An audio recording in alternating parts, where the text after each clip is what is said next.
दोस्तों, राधे राधे। मैं माला प्रजापति हमारे यूट्यूब चैनल में सभी दर्शकों का स्वागत करती हूँ, अभिनंदन करती हूँ। आज मैं एक बहुत ही प्यारा कजरी गीत लेकर आई हूँ। अगर आप सभी को अच्छा लगे तो प्लीज लाइक करना, कमेंट करना और मेरे चैनल को सब्सक्राइब करना। लगत सावन मन नदी अइली नाई हरे माँ, सासु मर जगा में भीनु सरेवाना। लगत सावन मन नदी अइली नाई हरे माँ, सासु मर जगा में भीनु सरेवाना। सासु मर जगा में भीनु सरेवाना। शेरे भर सीधा सासु ना पीजो की दीहनी, चली के बनावा जेवे नरेवाना। शेरे भर सीधा सासु ना पीजो की दीहनी, चली के बनावा जेवे नरेवाना। शेरे भर सीधे मैं कैसे बनाया, शेरे भर सीधा में मैं कैसे बनाया, कैसे खियाया जेवे नरेवाना। सासु मंगए कठिन नद मंग दुई थी, पिया मोर मंग भर थरियाना। सासु मंगए कठिन नद मंग दुई थी, पिया मोर मंग भर थरियाना। अगले हु सासु ननद लेहु भौरी, अगले हु सासु ननद लेहु भौरी। तुहु पिया चूल्हिया के रखियाना। अगले हु सासु ननद लेहु भौरी, तुहु पिया चूल्हिया के रखियाना। इतनी बचन जब सुन ली है पियवा, इतनी बचन जब सुने उनका पियवा, झट से ठाड़ी ऋषिया आई ना।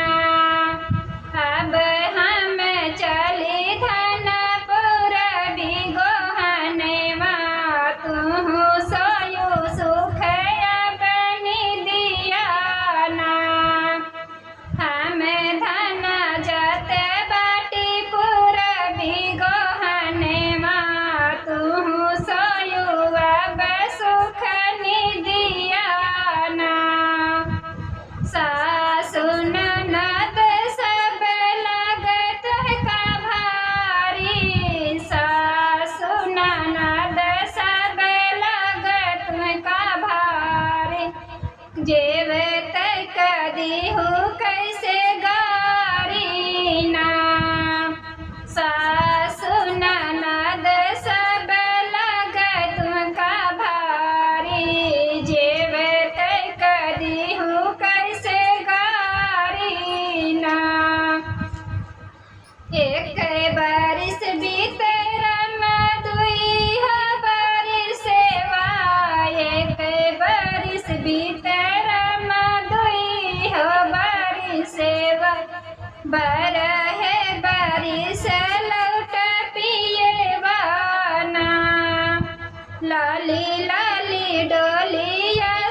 परछे मारे नाई दुल्हनिया ना पास पूछी आइली पड़ोसी पूछी आइली कैसे परछी अपन सवतनिया ना पास पूछी आइली पड़ोसी पूछी आइली कैसे परछी अपन सवतनिया ना बाबू रे मुसराया बसेवा कसुपेवा बाबू रे मुसराया रे बसेवा कसुपेवा माटिया कैली हो कल सेवाना ऊपरा से नीचे में घुमाई के कला सेवा धाई पटकी सवती के पमुआना ऊपरा से नीचे में घुमाई के कला सेवा धाई पटकी सवती के पमुआना टोला पूछी आइली पड़ोसी पूछी आइली टोला पूछी आइली पड़ोसी पूछी आइली कैसे करी सवती भोजन माना तारा धारियो खीरिया ऊपर धारियो पूड़िया बीच मामा हुरे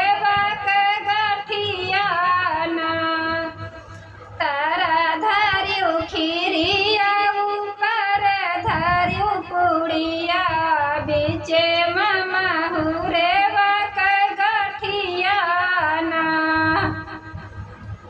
काकी पूछी आइली भैया पूछी आइली काकी पूछी आइली मैया पूछी आइली कैसे होई सवती से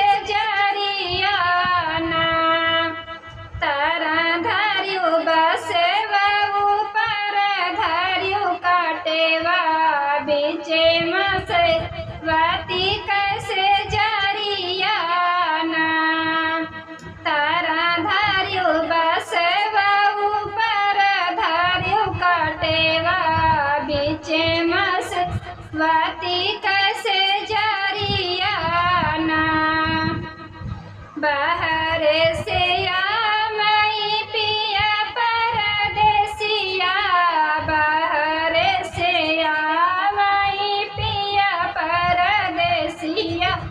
ठाड़ी भाई बीच गने माना